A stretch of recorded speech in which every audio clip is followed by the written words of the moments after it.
Stop loss లేని trading or investing మీ bank అకౌంట్స్కి హానికరం.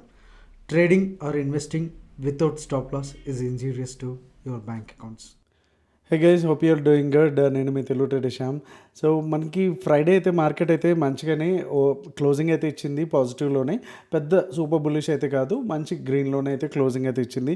అండ్ సెన్సెక్స్ వచ్చేసి 759 పాయింట్స్, అండ్ నిఫ్టీ వచ్చేసి 216 పాయింట్స్, అండ్ బ్యాంక్ నిఫ్టీ వచ్చేసి 148 పాయింట్స్తో, అండ్ ఫిన్ నిఫ్టీ 90 పాయింట్స్తో ఓవరాల్గా మంచి బుల్లిష్ నెస్తోనే క్లోజ్ అయితే అయ్యింది. అండ్ ఏదైతే విక్స్ కూడా 5% అయితే తగ్గింది. సో ఇదంతా కూడా మనకి లాస్ట్ వీక్ సినారియో అని చెప్పొచ్చు. సో ఈ వీక్ వచ్చేసరికి కంప్లీట్గా మనకి డిఫరెంట్ సినారియో. అండ్ ఫ్రైడేస్ వచ్చేసి మనకి ఈవినింగ్ జీడిపి నెంబర్స్ వచ్చినాయి. చాలా హారబుల్ నెంబర్స్ అయితే ప్రొజెక్ట్ అయితే చేశారు. అండ్ మనకి డాలర్ వర్సెస్ ఇండియన్ రూపీ కూడా 84.56 ఉంది. చాలా వీక్ అయితే అయ్యిండడం కూడా మనం గమనించవచ్చు. సో ఇవన్నీ కూడా మంచి ఫండమెంటల్ రీజన్స్ ఏది మనకి నెగిటివ్గా ఉండడానికి. సో ఓవరాల్గా చూద్దాం నెక్స్ట్ వీక్ ఎట్లా పర్ఫామ్ చేయబోతుంది అండ్ హింట్స్ ఏమిస్తుందని. So let's start with Nifty. So monthly time ఫ్రేమ్కి వెళ్ళిపోదాం, ఎందుకంటే మనం ఆల్రెడీ మంత్ ఎండ్ కూడా వచ్చేసింది కాబట్టి. ఓకే, నవంబర్లో మనం చూసుకుంటే కనుక ఒక మంచి పిన్ బార్ అయితే మనకి నిఫ్టీలో చూడడానికి వచ్చింది. అండ్ ఏదైతే ఈ లెవెల్ 23,000 వరకు కూడా, 23,200 to 23,000 వరకు కూడా ఏదైతే ఈ బ్యాండ్ ఆర్ ఈ జోన్ ఏదైతే ఉందో అది బ్రేక్ అయ్యేంత వరకు కూడా మనం బేరిష్ అయితే టర్న్ అయితే అవ్వము. అప్పటి వరకు అయితే కంప్లీట్గా either side ways or bullish అంతే. ఓకే, అంటిల్ అన్లెస్ ఈ లో ఏదైతే ఈ పిన్ బార్ లో ఏదైతే ఉందో అది బ్రేక్ అయ్యేంత వరకు కూడా. ఓకే, సో ఇన్ కేస్ ఒకవేళ ఈ హై బ్రేక్ అవుతే కనుక మనం అప్ సైడ్ మంచి మూవ్మెంట్ అయితే రావడానికి ఛాన్సెస్ అయితే ఉంటాయి. సో మనకి ఇక్కడ నిఫ్టీ మంత్లీ క్యాండిల్ వచ్చేసరికి 24,500 అండ్ మంత్లీ క్యాండిల్ లో వచ్చేసి 23,250. సో ఈ టూ లెవెల్స్ కూడా మనకి చాలా బాగా యూజ్ అయితే అవుతాయి కమింగ్ అప్ ఈ డేస్లో, especially December month end candle ఎలా అయితే ఉంటుంది అనేసి. ఇన్ కేస్ ఒకవేళ అప్ సైడ్కి దగ్గరలో ఉంది అండ్ బులిష్గా క్లోజ్ అయితే కనుక 24,500 మనం చాలా రోజుల నుంచి చెప్పుకుంటా ఉన్నాము ఈ లెవెల్ గురించి. 24,500 బ్రేక్ అయితే కనుక మనం మంచిగా బుల్లిష్ సైడ్ వెళ్ళడానికి అయితే ఉంటుంది. Otherwise 23,250. Okay, so GDP numbers కావచ్చు, ఈ ఫండమెంటల్గా కొన్ని చేంజెస్ ఏవైతే వచ్చాయో సో అవి కనుక ఏమన్నా చేంజ్ అయ్యి అండ్ అన్ఫార్చునేట్లీ 23,250 కూడా బ్రేక్ అయింది అంటే కనుక డెఫినెట్గా మనం బేరిష్లోకి టర్న్ అవ్వడానికి ఛాన్స్ ఉంటుంది. అండ్ మనకి ఇక్కడ పెద్దగా కరెక్షన్ కూడా మోడ్లోకి వెళ్ళేదానికి అయితే ఛాన్స్ ఉంది. లాస్ట్ టైం మనం అనుకున్నాము 10%, 15% అనేసి. సో అంతకు మించి ఎక్కువ వెళ్ళేదానికి కూడా ఛాన్సెస్ అయితే ఉంది. అండ్ వీక్లీ టైం ఫ్రేమ్కి వచ్చేస్తే కనుక వీక్లీ టైం ఫ్రేమ్లో అంతా కూడా కంప్లీట్గా హై లో అండ్ చాలా ఎంత వాలటాలిటీ ఉందనేది చెప్పుకోవచ్చు. సో ఇక్కడ నుంచి అండ్ సపోర్ట్ తీసుకుంది అండ్ మళ్ళీ ఈ హైని టచ్ చేయడానికి ఇంకా అయితే రాలేదు. So which is same level 24,500. So 24,500 level break అయితే కనుక ఒక చిన్న డిప్ తీసుకుని మళ్ళీ పైకి వెళ్ళడానికి ఛాన్సెస్ అయితే ఉంటాయి. సో అంటిల్ అన్లెస్ ఇది ఏదైతే కంప్లీట్గా 24,500 కావచ్చు, 23,250 కావచ్చు, అంటే ఈ వీక్స్ ఈ 4-5 వీక్స్ హై అండ్ లో ఏదైతే ఉందో ఈ కంప్లీట్గా ఈ రేంజ్లో ఉంటే కనుక కంప్లీట్గా 1-2 వీక్స్ కూడా మనకి రేంజ్ బౌండ్లోకే చూడడానికి అయితే ఛాన్స్ ఉంది. అండ్ ఓవరాల్గా జియో పొలిటికల్ టెన్షన్స్లోకి వచ్చేసరికి సో రష్యా ఉక్రెయిన్ వార్ ఏదైతే ఉందో లైక్ ఇప్పటికే చాలా వరకు లైక్ డెస్ట్రాయ్ అయిపోయి అయితే ఉంది. ఉక్రెయిన్లోకి వచ్చేసరికి రీసెంట్గానే వాళ్ళ పవర్ ప్రాజెక్ట్ మీద కూడా వాళ్ళు దాడి చేయడం జరిగింది రష్యన్ మిలిటరీ వచ్చేసి. సో ఇంకా లోపల ఇంటర్నల్గా ఎవరైతే ఉన్నారో ఉక్రెయిన్లో కూడా వాళ్ళు చెప్తుంది ఏంటంటే ఇంకా చాలు ఆపేద్దాము, ఇంకా మనం ఇంతకన్నా నష్టపోలేము అనేసి చాలామంది ఇంటర్నల్గానే గట్టిగా సజెషన్స్ ఇస్తున్న టైము. బట్ ఆయన తలుచుకుంటే కనుక వార్ అయితే అవ్వదు, అంతా కంప్లీట్గా పుతిన్ హ్యాండ్స్లోనే ఉంటుంది కాబట్టి పుతిన్ ఒక్కసారి అనుకుని ఇంకా విల్ స్టాప్ ఇట్ అనుకుంటేనే తప్ప అది కూడా కంప్లీట్గా అయ్యే పరిస్థితి లేదు. అయితే ఇక్కడకి వచ్చేసరికి ఏమంటున్నాడంటే మనకి మిగిలి ఉన్న ఉక్రెయిన్ ఏదైతే ఉందో అది నాటోలో కలపాలనేసి, అది పుతిన్కి అసలు నచ్చదు అండ్ ఆయన ఒప్పుకునే పరిస్థితి లేదు. సో మొత్తం అంతా కూడా ఈ వార్ వచ్చింది వచ్చింది అక్కడి నుంచి కాబట్టి సో ఎలా అవుతుందో మనం చూడాలి అక్కడి నుంచి కూడా. సో ఇన్ కేస్ ఒకవేళ ఆయన కనుక సానుకూలంగా రష్యన్ పుతిన్ అయితే కనుక సానుకూలంగా స్పందించి దీని మీద ఇంకా విల్ స్టాప్ అనుకుంటే కనుక డెఫినెట్గా అదొక మంచి ఫ్యాక్టర్ అయితే అవుతుంది. లేదు అంటే కనుక సీరియల్ లాగానే సాగుతూ ఉంటుంది ఈ సిచ్యువేషన్ అయితే కనుక. సో ఇది 1 వీక్లో ఉన్నటువంటి కండిషన్ నిఫ్టీకి అయితే. సో నిఫ్టీ డైలీ టైం ఫ్రేమ్లోకి వచ్చేసరికి కంప్లీట్గా అది ఎటు పోవాలో తెలియకుండా అన్నట్టు డైరెక్షన్ లెస్గానే ఉంది కంప్లీట్గా.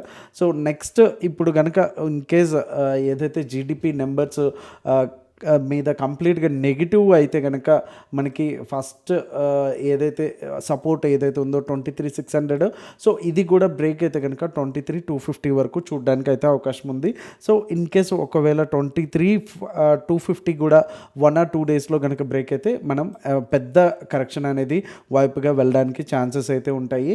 అండ్ ఇన్ కేసు ఒకవేళ చిన్న గ్యాప్ డౌన్ వచ్చి అండ్ 23,600 దగ్గర ఆ 23,250 దగ్గర నుంచో మళ్ళీ తీసుకుంటే కనుక అగైన్ మళ్ళీ మనకి 24,500 టెస్ట్ చేయడానికి అయితే వస్తుంది. సో ఇది నిఫ్టీకి సంబంధించినటువంటి monthly, weekly and daily time ఫ్రేమ్స్లో. సో వీడియో మీకు నచ్చినట్టయితే లైక్ చేయడం అయితే మర్చిపోద్దు. So let's go to Nifty bank. Okay, so ఒక్కసారి స్ట్రైట్ అవే మంత్లీ టైం ఫ్రేమ్కి వెళ్ళిపోతాం. సో ఓవరాల్గా చూసుకుంటే మంత్లీ టైం ఫ్రేము చాలా నీట్గా ఉంటుంది బ్యాంక్ నిఫ్టీలో. ఎక్కడ కూడా మనకి పెద్దగా కంగారు పడాల్సిన అంత క్యాండిల్స్ కూడా ఉండవు. అక్కడక్కడ ఉన్నా కానీ రెడ్ క్యాండిల్స్ పెద్ద భయంకరంగా ఏముండవు. ఓవరాల్గా డైరెక్షన్ చూసుకుంటే కనుక స్ట్రైట్ అవే కొడుతూనే ఉంది. 2020 నుంచి కూడా 2020లో మనకి లో వచ్చి 15,000, ఇప్పుడు 52,000. ఓకే, సో వెళ్తూనే ఉంది. సో ఓవరాల్గా చూసుకుంటే కనుక ఏదైతే మనం అనుకుంటా ఉన్నామో రేంజ్ బౌండ్లో ఉంది కంప్లీట్గా. సో ఈ క్యాండిల్స్కి పెద్దగా అంత వాల్యూ కూడా ఇవ్వవసరం లేదు. సో కంప్లీట్గా పియానో క్యాండిల్స్, ఒక రెడ్ ఒకటి గ్రీన్, ఒకటి రెడ్ ఒకటి గ్రీన్, కంప్లీట్గా ఇదే రేంజ్లో రెక్టాంగిల్లోనే 53,000 50,000లో ఉంది. చాలా రోజుల నుంచి ఇదే మనం మాట్లాడుకుంటున్నాము. నాకైతే ఈ లెవెల్స్ గురించి మాట్లాడి బోర్ కూడా కొట్టేసింది. సో వీక్లీ టైం ఫ్రేమ్కి వెళ్ళిపోతే కనుక కంప్లీట్గా ఏదైతే మనం అంతకుముందు ఛానల్లో ఉన్నామో సో అదే ఛానల్లో ఉంది. అండ్ అదే సేమ్ స్టోరీ ఏదైతే అప్ సైడ్ ఏదైతే ఉందో 52,500. ఓకే, ఈ లెవెల్ కూడా మనం చాలా సార్లు మనం మాట్లాడుకుంటూ ఉన్నాము. But bank Nifty is not able to break that level. Okay, అలా అని డౌన్ సైడ్ 50,500 కావచ్చు, 50,000 కావచ్చు, ఈ జోన్ నుంచి మనకి ఇక్కడే చాలాసార్లు మనకి సపోర్ట్ కూడా తీసుకోవడం కూడా మనం చూస్తున్నాము. సో ఇన్ కేస్ ఒకవేళ రేపు గ్యాప్ డౌన్ అయితే కనుక ఓకే మనకి ఫస్ట్ లెవెల్ వచ్చేసి లెవెల్ ఆఫ్ సపోర్ట్ వచ్చేసి 51,500 ఉంటుంది. అండ్ సెకండ్ది వచ్చేసి 51,000 అండ్ ఫైనల్ వచ్చేసి 50,500 అండ్ 50,000 జోన్ ఏదైతే ఉందో ఈ జోన్గా అయితే మనకి నెగిటివ్గా అయితే కనుక పొజిషనల్గా మనకి కనిపిస్తున్న లెవెల్స్. ఓకే, సో ఒకసారి డైలీ టైం ఫ్రేమ్కి వెళ్ళిపోదాం. సో డైలీ టైం ఫ్రేమ్లో కూడా కంప్లీట్గా ఒక రెక్టాంగిల్లోనే అది కూర్చొని ఉంది. Same just like as a bigger time ఫ్రేమ్లో అయితే ఎలా ఉందో సేమ్ అలానే ఉంది. సో ఇందాక చెప్పుకున్నట్టు 51,500 51,000 వచ్చేసి ఇక్కడ మనకి మెయిన్ సపోర్ట్ లెవెల్స్కి అయితే కనిపిస్తున్నాయి. ఇన్ కేస్ ఒకవేళ ఆ నెంబర్స్ పెద్దగా ఎఫెక్ట్ పడలేదు అంటే అంత మార్కెట్ మీద ఖచ్చితంగా అదైతే పడుతుంది. ఆ నెంబర్ మీద ఎఫెక్ట్ అయితే కనుక ఇన్ కేస్ ఒకవేళ మళ్ళీ అది ఒక 1-2 డేస్లో రికవరీ అయితే కనుక మళ్ళీ మనకి మేజర్ రెసిస్టెన్స్ వచ్చేసి 52,500. సో 52,500 క్రాస్ అయితేనే నెక్స్ట్ మనం ఇక్కడైతే బుల్లిష్నెస్గా ప్లాన్ అయితే చేసుకోవచ్చు. ఓకే, బుల్లిష్ ట్రేడ్స్ కోసం. ఎందుకు అంటే కనుక లైక్ ఎప్పుడైతే ఒక రెసిస్టెన్స్ ఆర్ సపోర్ట్ ఎక్కువ సార్లు కనుక టెస్ట్ అయితే మనకి వీక్ అవుతుందని ఆల్రెడీ మనకు తెలిసిందే. సో ఇది 1 2 3 4 5 6 టైమ్స్ అయితే మనకి ఇది టెస్ట్ చేస్తూ ఉంది. నెక్స్ట్ టైం వస్తే కనుక మంచి మూమెంట్ రావడానికి ఛాన్స్ ఉంది. మరి డౌన్ సైడ్ లేదా అంటే కనుక డౌన్ సైడ్ కూడా అలాగే ఛాన్సెస్ అయితే ఉన్నాయి మనకి. Okay, so 1 2 and 3rd and 4th times కూడా మనకి ఇదైతే టెస్ట్ అయితే చేసింది. బట్ 4th టైం టెస్ట్ చేసి కూడా మళ్ళీ అది ఆల్మోస్ట్ హై వరకు వెళ్తూనే ఉంది. ఎక్కువ ఇక్కడ ఛాన్సెస్ వచ్చేసి లైక్ ఈ జీడిపి ఈ ఇష్యూస్ పక్కన పెడితే కనుక మనకి ఎక్కువ వీకర్గా రెసిస్టెన్స్ అయితే కనిపిస్తుంది దాని support. So let's see coming up డేస్లో ఎలా ఉండబోతుంది అనేసి. అండ్ బ్యాంక్ నిఫ్టీ కూడా లైక్ కంప్లీట్గా చేంజెస్ కూడా అవ్వబోతున్నాయి. లైక్ నిన్న మనం ఒక వీడియోలో చెప్పినటువంటి లాట్ సైజ్ చేంజెస్ అవుతున్నాయి అనేసి. సో ఇక్కడ మనం ఆప్షన్ చైన్ చూసుకుంటే కనుక నిఫ్టీలో మాత్రమే వీక్లీ అయితే కనిపిస్తున్నాయి. ఓకే, సో నిఫ్టీ నెక్స్ట్ 50లో చూసుకున్నా కూడా కంప్లీట్గా మంత్లీవే. ఓకే, అండ్ ఫిన్ నిఫ్టీలో చూసుకున్న స్ట్రైట్ అవే 31 డిసెంబర్కి అయితే వెళ్ళిపోయింది, అండ్ జనవరి ఫిబ్రవరి మాత్రమే ఓపెన్ ఉన్నాయి. అండ్ బ్యాంక్ నిఫ్టీలో కూడా చూసుకుంటే 29 జనవరి ఫిబ్రవరి మార్చ్ అన్నీ కూడా మంత్లీ ఎక్స్పైరీసే. ఈవెన్ మిడ్ నిఫ్టీ కూడా కంప్లీట్గా 30th December and January February. So ఓవరాల్గా చూసుకుంటే కనుక మనం ఎక్కువ ట్రేడ్ అయితే చేయాలి అనుకుంటే కనుక వీక్లీ ఎక్స్పైరీస్ ఉన్నాయి ఓన్లీ నిఫ్టీలోనే. సెన్సెక్స్ అది ఎన్ఎస్సిలో ఉండదు కాబట్టి అది డిఫరెంట్గా ఉండేటట్టు దాంట్లో అయితే చూసుకోవచ్చు. సో ఓవరాల్గా ఇది కండిషన్స్ అయితే కనుక. అండ్ ఎకనామిక్ క్యాలెండర్లో మనకి చెప్పుకోదగ్గ నెక్స్ట్ వీక్కి ఏమైనా ఉన్నాయా అంటే కనుక, సో హాలిడేస్కి వచ్చేసరికి 25 డిసెంబర్ ఓన్లీ వెన్స్డే క్రిస్మస్ మాత్రమే ఉంది. ఇంకా వేరే ఎటువంటి హాలిడేస్ అయితే లేదు. సో ఆల్మోస్ట్ 20 డేస్ అయితే మనకైతే working and except this Christmas ఒకటి. ఇక ఎకనామిక్ క్యాలెండర్లో మనకి నెక్స్ట్ ఈ కమ్మింగ్ అప్ వీక్లో ఏమున్నాయి మేజర్గా ఈవెంట్స్ అని చూసుకుంటే కనుక మనకి S&P గ్లోబల్ మ్యానుఫ్యాక్చరింగ్ డేటా అయితే PMI డేటా అయితే ఉంది, అది మన ఇండియా నుంచి. అండ్ ఎక్కువ 3 స్టార్స్ అంటే కనుక మ్యానుఫ్యాక్చరింగ్ PMI డేటా ఉంది యూఎస్ది కూడా. ఓకే, సో ఇది ఎప్పుడు అంటే కనుక December 2nd వస్తుంది ఈ డేటా. ఓకే, సో ఇదే అంత ఇంపాక్ట్ అయితే ఎక్కువ పడదు మన దాని మీద. ఓకే, అండ్ ఫెడ్ వాలర్ ఈ కూడా పెద్దగా పడదు. అండ్ 3 స్టార్ ఇక్కడ ఉంది. అండ్ December 3rd ఉంది జాబ్ ఓపెనింగ్ డేటా అనేసి. సో పెద్దగా మేజర్గా అయితే మనకి ఏమీ కనిపించట్లేదు. అండ్ నిక్కీ సర్వీసెస్ ఇది కూడా పెద్దగా మన మీద ఇంపాక్ట్ అయితే పడదు కొంత. అండ్ ఎప్పుడైతే December 4th crude oil inventories అనేది ఉంది. సో దీని ఎఫెక్ట్ మనకి క్రూడ్ ఆయిల్ మీద పడుతుంది అండ్ బిట్ కాయిన్ మీద కూడా పడుతుంది, క్రిప్టో కరెన్సీ మీద. ఓవరాల్గా చూసుకుంటే ఇవి మనకి మేజర్ ఈవెంట్స్ అని చెప్పొచ్చు. And December 5th initial job claims ఉంది. సో ఇది కొంతవరకు ఎఫెక్ట్ అయితే పడుతుంది. 3 స్టార్ రేట్ ఉంది అని కాదు కానీ జనరల్గా ఎఫెక్ట్ రేట్ అయితే పడుతుంది. అండ్ మనకి ఇండియన్ మార్కెట్స్కి వచ్చేసరికి ఇంట్రెస్ట్ రేట్ డెసిషన్ అనేది ఒకటి అయితే మనకు ఉంది. ఎప్పుడు అంటే December 6th. ఓకే, ఫ్రైడే అయితే ఉంది. సో ఫ్రైడే వరకు కూడా కొంచెం జాగ్రత్తగా లైక్ ఫ్రైడే ఎవరైతే ఆఫ్టర్ మార్కెట్ అంటే BTST కానీ ఏమైనా పొజిషన్ క్యారీ చేసుకుంటారో సో వాళ్ళకి కొంచెం చూసుకుంటే సరిపోతుంది. ఇంకా ఓవరాల్గా అయితే పెద్ద మేజర్ అయితే ఈవెంట్స్ అయితే ఏం లేదు.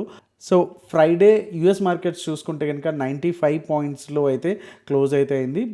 కొంచెం పాజిటివ్గానే అయితే క్లోజ్ అయితే అయ్యింది. అండ్ నిఫ్టీ చూసుకుంటే కనుక మండేకి మనకి లెవెల్స్ ఏమున్నాయి అనేది ఒకసారి క్విక్గా చూసేద్దాం. సో నిఫ్టీలోకి వచ్చేసరికి 24,200. Okay, which is very very major resistance. So 24,203 కూడా బ్రేక్ అయితే కనుక మనకి ఫస్ట్ టార్గెట్ వచ్చి 254 అండ్ సెకండ్ టార్గెట్ వచ్చి 362 అండ్ థర్డ్ టార్గెట్ వచ్చి 459. అండ్ డౌన్ సైడ్ కొంచెం ఇక్కడ ఎక్కువ గ్యాప్ ఏదైతే మనకి ప్రీవియస్గా ఉందో గ్యాప్. ఓకే, ఇక్కడ మనకు ఒక గ్యాప్ అప్ అవ్వడాన్ని మనం గమనించవచ్చు. సో అది ఆల్రెడీ ఒక రేంజ్లో అయితే కవర్ అయితే చేసింది, బట్ క్లోజింగ్కి వచ్చేసి మళ్ళీ అగైన్ ఈ రేంజ్లోనే ఉంది. ఓకే, సో ఇప్పుడు ఏదైతే ప్రీవియస్గా ఈ గ్యాప్ ఉందో ఈ గ్యాప్ అనేది కవర్ చేయడానికి అయితే ఛాన్స్ ఉంది. సో అందుకని మనం నో ట్రేడ్ జోన్స్ వచ్చేసి 23,961 దగ్గర మనం పెట్టుకోవడం జరిగింది. సో ఇన్ కేస్ ఒకవేళ 23,961 కూడా బ్రేక్ అయితే కనుక మనకి ఫస్ట్ టార్గెట్ వచ్చి 857 అండ్ సెకండ్ టార్గెట్ వచ్చి 23,772 అండ్ థర్డ్ టార్గెట్ వచ్చి 23,694. ఓకే, సో బ్యాంక్ నిఫ్టీ చూసుకుంటే కనుక 52,178 పైన కనుక మనకి minimum 5 minutes or 15 minutes closing ఇస్తే 305 వచ్చి first target and second target వచ్చి 432 అండ్ థర్డ్ టార్గెట్ వచ్చి 560. అండ్ ఇన్ కేస్ ఒకవేళ గ్యాప్ డౌన్ అయితే కనుక 51,580 51,800 దగ్గర మనకి బౌన్స్ అవడానికి ఛాన్స్ ఉంది. సో ఇది కూడా బ్రేక్ అవుతే కనుక మనకి ఫస్ట్ టార్గెట్గా 51,500 ఏదైతే ప్రీవియస్గా గ్యాప్ ఏదైతే ఉందో సో దీన్ని వచ్చి కవర్ చేయడానికి మళ్ళీ అంటే నీట్గా మళ్ళీ క్యాండిల్స్తో ఫిల్ చేయడానికి ఒక అవకాశం అయితే బేర్స్కి అయితే వస్తుంది.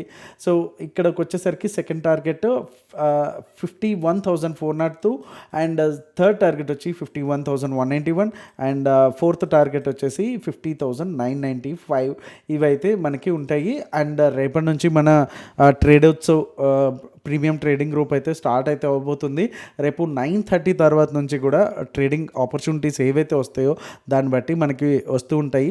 సో ఇంకా బీటీసీకి వచ్చేసరికి మనకి ఏదైతే కొంత కన్సల్టేషన్గా ఉంది అండ్ ప్రీవియస్గా కూడా మనం 1-2 వీక్స్ నుంచి చూసుకుంటే కనుక మంచి మూమెంట్స్ అయితే రావడానికి ఛాన్స్ ఉంది.